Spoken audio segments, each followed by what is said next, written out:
To add the Binance URL with icon on desktop and taskbar using Google Chrome, open the website URL in browser address bar.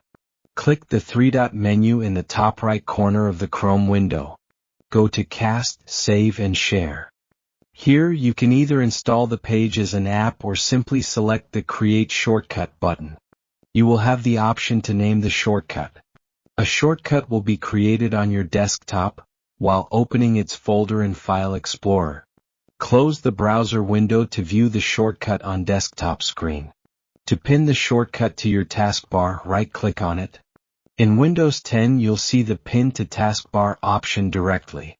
If you're using Windows 11, select Show More Options first, and then click on Pin to Taskbar. The procedure is exactly same in other Chromium browsers like Brave. Discover dozro.com for free courses on graphic design, video editing, browser tips, computer tricks, and website creation. You'll also find an impressive range of products, most priced under $20. Don't forget to like the video and subscribe to the Dozro channel. Thank you for watching.